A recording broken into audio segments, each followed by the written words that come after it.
there's probably people who would wonder why we're sitting here and how the hell we even know each other. So I came across you and your story because I got involved with a company that does a stellate ganglion block for treatment of PTSD or an SGB. Over the years, most people think that post-trauma is a psychological challenge or issue, and I think it's less spoken about the physiological and biological changes. We've spoken a little bit about genetics and victimhood and coming through trauma coming through generations, and I think that does exist, and I think the world of the genetics and trauma is being explored more and more today. But we came together because of the fact that you were interested in coming to get the block with us, and the block focuses on the physiological and biological symptoms of post-trauma, things like trouble sleeping, hypervigilance, flashbacks, and a range of other things that are connected with a sympathetic nervous system that is always on fight. There's fight, flight, and freeze. Many with post-trauma experience the fight, a lot of the anger, annoyance, and all those types of things. And that's how we came to meet each other. And you were the first ever patient that we treated here in Israel. Victim. No, victim. First person, that we ever treated here in Israel. And I think part of the things that's important is just to maybe hear a little bit more about the therapies that you experienced, what worked for you specifically. That doesn't mean it'll work for someone else. What didn't work, and kind of the place that each one held for you. Okay, so I didn't want to take any kind of antidepressants or anything like that. I just wanted to look at it head on. But with that, obviously being in Israel, we're awarded probably the best trauma therapy in the world. So I actually did my trauma therapy in hospital because also my physical state. And what was helpful in that therapy, it wasn't just like writing what happened and stuff like that. I did cognitive behavior therapy. But the helpful thing was, Jason, I walked in and my therapist says to me, this is after I've been like butchered and bludgeoned with a machete. And she says, it will take 12 weeks. The therapy is 12 weeks. And I looked at her and I thought, are you kidding me? Have you any idea? Like 12 weeks? I've got friends who've been in therapy for years. Just because their mother said, I don't like you, or whatever it was, but I was in that comparative game then. So the idea that therapy was given a beginning and an end, because of who I am, I needed to know that there was a framework, that it wasn't going to be something that I'm going to spend the rest of my life enjoying. So the idea that it's going to be limited really gave me a lot of hope, even though I was cynical about it. Cognitive behavior therapy helped me with survivor's guilt. Did it make it go away entirely? No, there's always going to be something that, just a twinge, but it's certainly reduced it by a huge amount. Helped me with disassociation, helped me with hypervigilance. Again, it's not the perfect answer. It gave me tools, which I was very, very glad for. Another therapy I did was... Did you know anything about post-trauma before the attack? No, never interested in it. That's how... Did they teach you what it is when you go through an event? Did you have to learn? I got this form, and you have an option of 4... you have to answer between 1 to 10. 1 being nothing and 10 being very, very much. So it'd be things like... are you jumpy with noise? So it'd be like a 10. And out of these 68 questions, I was nearly on a 10 for every single one. And that's the way they have of measuring PTSD. So I had no idea what it was. I didn't know I was suffering from it. I couldn't care what I was suffering from. I just knew I was in a really bad way. So I did that cognitive behavior therapy, which also included writing. Writing what happened using all my 5 senses, which was very hard work. The other therapy I did was gradual exposure therapy, where because the murder happened in the forest, I was so overstimulated by the sight of trees and the colours of green and wood and hearing the birds. So every week I had to go and find a tree, not in a forest, like one of those urban trees near a cafe. And I took my Arab bus driver with me, who was working with me as a tour guide. He bought his pistol. And that first week I had to look at a tree for 10 seconds. And I brought him with me because I thought that terrorists would come out from behind the tree and attack me. And then 10 seconds, the next week it was 15 seconds. It's so surreal that I'm telling you this now because I love to go hiking amongst the trees. So gradual exposure therapy was very helpful. All of these are pieces of the puzzle. I did, I don't know what it stands for, EMDR. I got to a point where I was having a lot of flashbacks. In fact, I was counting them, over 1,000 a day. It was becoming untenable, and I did EMDR. And then things, all that together, there was a very marked improvement. I was functioning much better. Still like to keep myself to myself, but could just generally get on with life a lot better. And the thing that was really, what do you call it? The Achilles tendon was the sleep or lack of it. And I hadn't really slept more than, I think, 3 hours at a time in 12 years. And I was permanently, that exhaustion, where your face aches. And one of the things that was helpful was my therapist said, look, don't have night and day. You're tired, just take a nap. That was a big relief to do it like that. But there came to a point where I just wanted to have a good night's sleep. And that's where we met. And I remember saying to you, I'm ready to have this medical procedure where the doctor in Israel hasn't done it before. I'm the first Israeli. And it's sounds like a brain transplant to me. It sounds like really spooky. And I thought, I'm ready. I don't care if I die on the drama queen, right? Operating table. Just a little. Yeah, but I'll do it. And all I wanted, I was so desperate. And you explained to me very well that it's a physiological treatment. It has nothing to do with psychological treatment. It's not going to take trauma away. It's just going to give me space to deal with things. And much to my surprise, that first night, I actually slept 5 hours. This is the interesting thing, that there seems to be different treatments for different parts of a process.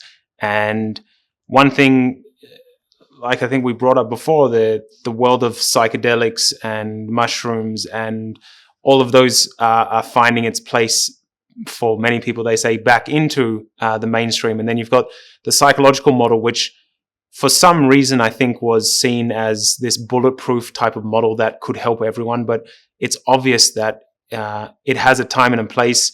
It can be abused. It can also be a lifesaver. But there's a mix and a combination of these treatments that are starting to come together that seem to be the right kind of combination to help someone through their process. And I think the days of one person or one professional or one therapy to be the be all and end all, I think we're slowly breaking that kind of assumption. And for me, it's like you say, it's been a series of things. There's no magic answer in any therapy. None. I'm still, as I said, look, one of the greatest therapies is to come to terms with the fact that you're a different person. You're the same, but different.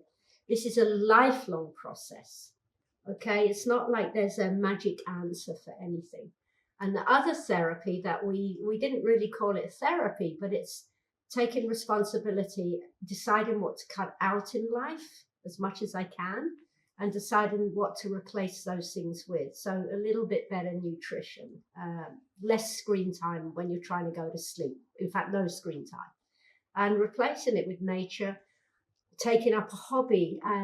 Maybe, I don't think you have to be an artist to take up a little bit of a hobby. I happen to be an artist, but actually to create something, to go out in the nature and take that breath of fresh air, just do a little bit of exercise. All these things are also very, very therapeutic.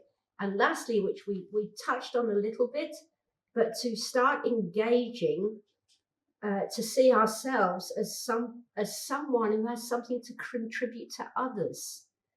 Just even if it's a phone call to say, hey, I just want to know how you are today. I'm not very good on the phone. I hate the phone. Not very good on the phone, but I just want to let you know I'm thinking about you. Yeah. That kind of thing, like reaching out from beyond ourselves, is critical to our mental health. I mean, there's a number. We haven't really gone into breathing, yoga, meditation, ice baths for anxiety. It's like there's a lot out there. I mean, I read a book. I'm reading a book recently, The Body Keeps Score. Have you read it yet? And book. He's saying that, I mean, data-wise, yoga is more effective than medication, which is crazy. Yeah. And then you'd ask yourself, so why isn't everyone doing yoga at the moment instead of taking this? And I think it's important for me to say that from my reading and my learning currently, there's certainly a place for medication in this field. However, there is no doubt that there is a level of abuse and a rotten part of this world where people are getting a lot of financial gain by giving more diagnoses and giving out more pharmaceuticals. That's not saying that there isn't a place for it, but it is saying that we need to be very careful. And I think that people need to take it very seriously when they start some medication, especially when they start it from a very young age. We see kids, I get phone calls from parents of kids who are 10 who are already starting to take 2 or 3 different psychiatric medications, which is, when you look at the long-term effects, and also when I ask them, what else have you tried? And that's the first thing you try. I think that that's where we need to bring, again, a lot more humility and a lot more openness to know that there are plenty of treatments that are out there. One thing that helped me, when people call it PTSD, right? Post-traumatic stress disorder. One thing that helped me was knowing it's not a disorder. It's an injury. It's a completely normal response to a very abnormal event. Correct. So the moment you actually, shame we've been calling it PTSD, but otherwise nobody would know what we're talking about. But the moment we realize that actually our reactions are a completely normal response, we put ourselves back in the normal category. And when we see ourselves as normal, but rather not functioning, we have more tools to employ, right? We're not like bringing on that label of disorder again. Absolutely. I mean, there's doctors that call it an injury, where you can actually see in a brain scan that there is a place of the brain that has been injured, and that is treatable. You can treat an injury. The challenge with a diagnosis is that you almost can feel like it's with you forever, no matter what. Yeah. And that's where we spoke about living side by side and coming in and out, knowing that you are not broken. You are not, someone may have broken your bones, and there's parts of you that have been dissolved and there's parts of you that have been rebuilt. And that's a part of this process for everyone that goes through it. I think one also, if there's markers along the way where you can see like, oh, maybe I am improving. One of the things for me would be when what happened to us is actually becomes boring to talk about. It's like, no, I don't want to talk about that. Been there, done that. Yeah, it is very much been there, done that. It's part of me, but there's all these signs along the way where we can, if we're moving and we have some self-awareness, we can see that we are improving. But we have to look. One of the things we didn't talk about, we talked about writing, but even keeping a journal, just 2 lines a day with the date. Feel crap today. Got a headache. Feel nervous. Wanted to throttle someone at the gas station. Throttled someone at the gas station. That kind of stuff. And when we look back on our journals, we can see that the period of time where we're having more, it's lessening, that we can actually physically see our improvement. And you can actually, if you're a mathematician, which I'm not, you can make a little graph. You can put the date, the times, and then in the end, you see how you go. Linear progress. I think that's important because I feel like there's a lot of people that I know that go into a type of therapy and they stay there for years and they don't feel or see a lot of improvement. But for some reason, they think that if they just continue to do the same thing and they keep on showing up which, by the way, can happen. You can show up enough that you get bored of showing up and you're like, hold on, I need to take this. But there's a guiding principle here which says that no matter what, you've got a personal responsibility to get better, to feel better and to do better. That's for sure. And there's also a number of different things that can help you get there. So don't feel like you need to be in one thing. I can tell you that for me, I've done very little psychological treatment. But there's been, I have gone with my team to the desert where we did something as a group together. And I've given talks where I've been able to share my story. And I've shared my story over and over. And like you said, at some point, the more difficult missions that I did, they didn't have that same energy to it. It was just another story. It was another thing. It had a beginning, middle, and end. And that was fine. So you kind of get desensitized in the positive aspect of that. You don't need to relive it. You don't need to. And to be honest, that's been hugely beneficial. I don't feel like there's any type of deep-seated trauma that from things that I've experienced or seen that have stayed with me.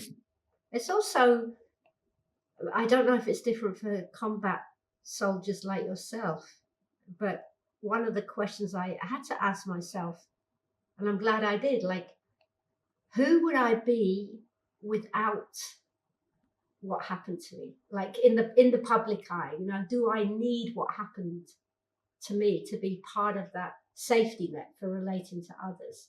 And when you get to the point of like, people don't need to know even. Like it's back to who we are as an identity. But there's a point in trauma where, one, we become bored. I actually get bored of talking about what happened to me now. I don't want to do that. I mean, I had the point where I couldn't do it anymore. Yep. But now I'm like, I don't want to talk about that anymore. It's very tedious. I think that's huge progress in anyone's life when something which was so massive now actually bores them, right? But another thing is that it seems like you've gotten to the point where you're now building something. I see that you've created a small business. You've become almost an entrepreneur online, selling different things with your art and your things that you. Ad break. It'll come. But I think that's very important because it gives you something else to focus on. We've got to be careful with this idea of identity, because then you don't want to get caught into another one. You dynamically get to design who you are and who you want to become every single day. And you have to do that through different types of intent and commitment and accountability and responsibility. And it's definitely easier when you're not caught in your own mind all day, thinking about yourself all day, and you're able to reach out and to find things that help you through that. Yeah. Which is, I mean, if you want like a segue, it's almost to say that you get that point of view, and there can be, I don't want to sound crass, right? But there could be an upside to what we've been through. I know everyone, if they had a stone now, they'd be throwing it at the screen. Like, you'd be throwing it at yourself 5 years ago. Yeah, completely. But we talk about the things that, like, you almost rediscover yourself after a traumatic event, after years, not immediately. Once again, everything takes a time. There's no, I don't want people to ever think that there's been this formula and me now is who I was 5 years ago, right? It's taken a natural process of time. One thing that's helping me is to see, what's the saying, that life gives you lemons, make lemonades? I say, go with that. Life gives you lemon, make a martini. All right? Because there is something about trauma where we can even not just come to terms it was a very terrible expression, accommodate it into our lives, yet live a quality type life. But there's things where I'm noticing now, I can look back in hindsight and say there are things that actually, trauma is it's like a guilty thief. On the one hand, it takes so much away from you.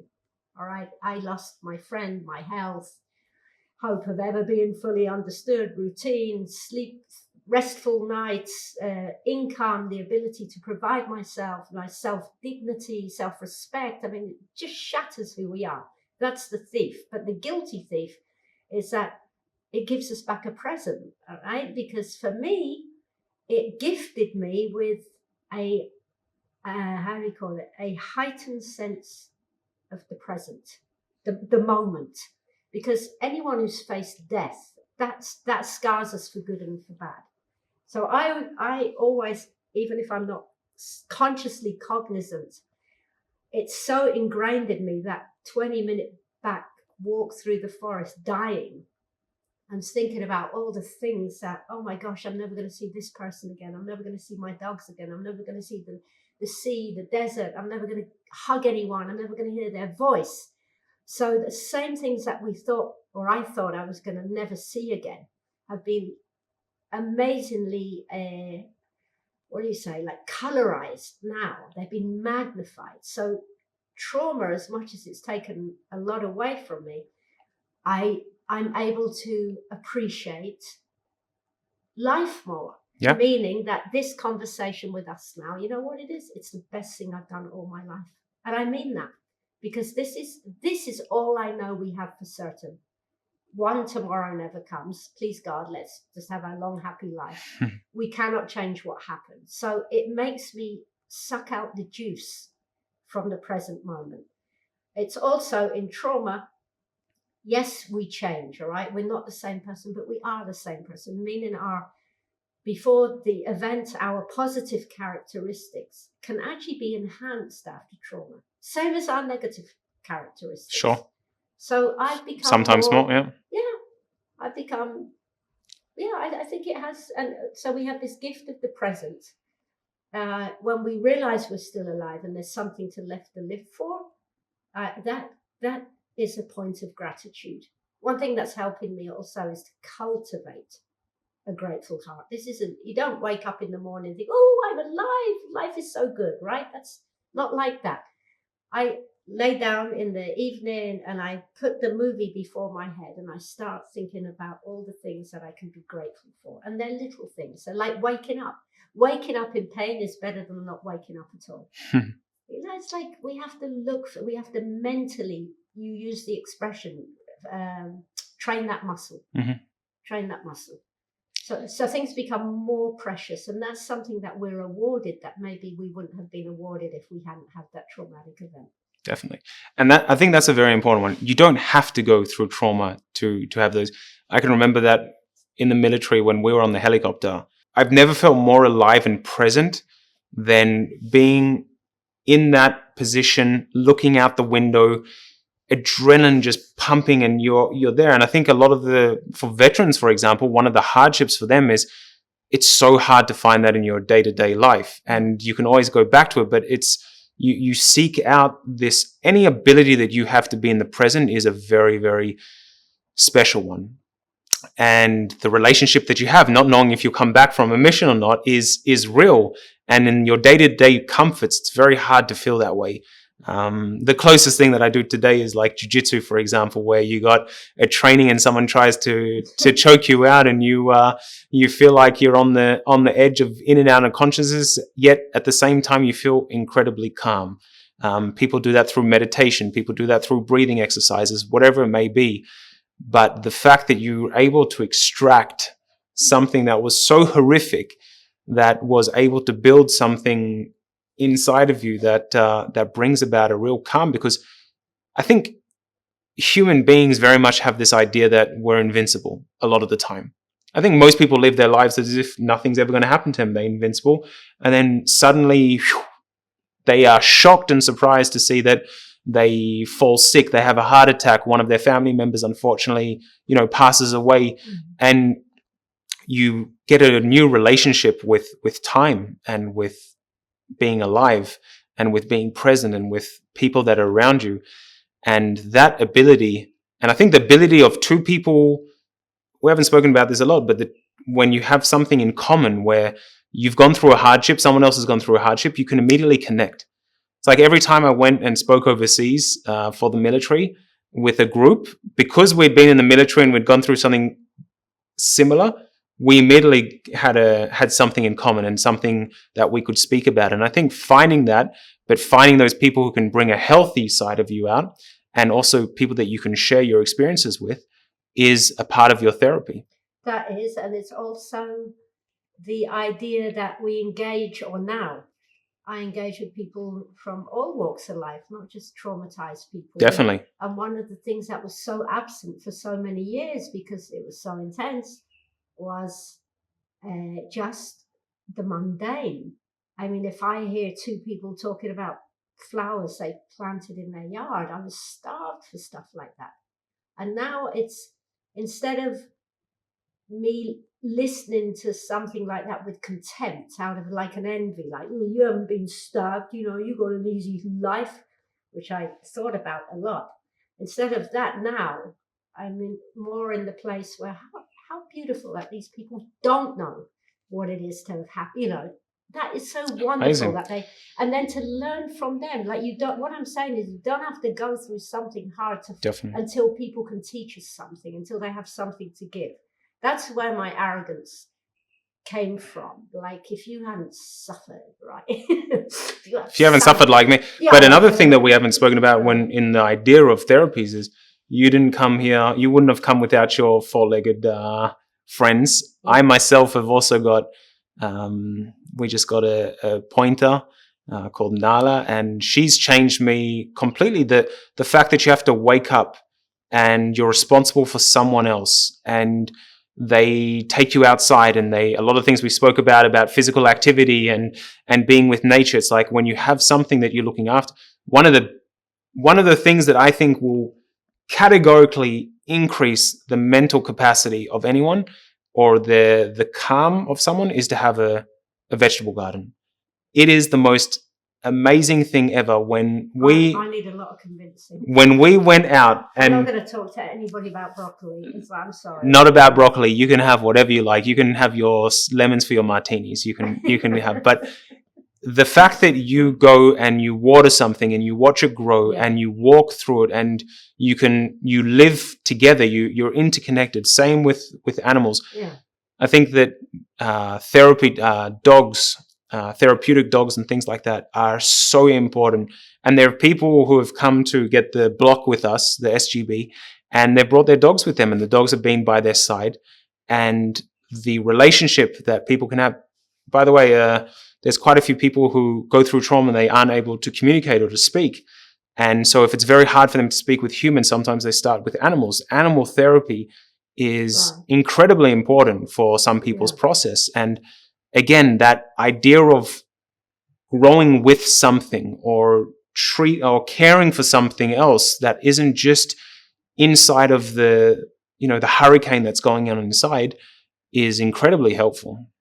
Yeah, that's why my dogs are actually not official service dogs, because Israel is also, anyway, it's another conversation about who's allowed to have a service dog and who isn't, but definitely looking after and dogs, they put you in a routine. And if you're allergic to dogs or your apartment's too small, I mean, not everybody has this luxury, right? Get a fish. I'm not being funny. Like, even feeding a fish every day, even watching him swim around the plant. Get a plant. Get something that you look after, something that holds you accountable, and something that you can grow and develop with. It's very, very important, I think. I agree. And again, we're talking about bringing together a whole range of different things and understanding that this is a dynamic process that takes time, as you say, that you're always going to be going through, that doesn't label you or identify you as a certain thing, but pick and choose what's working for you, what isn't working for you, what fits in your lifestyle currently, and sometimes what maybe doesn't fit in your lifestyle, but needs to come into your lifestyle to make things better. Yeah, with all that everything takes time. There is a time where we just have to lay on the bed and be looked after. And that's okay. And there's a time where we have to get off our tushy and start doing stuff.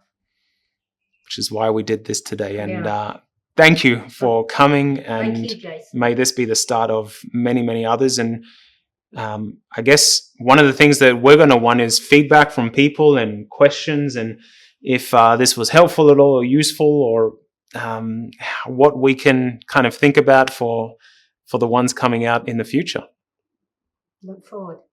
Amazing. Thank you again. Thanks, Jason.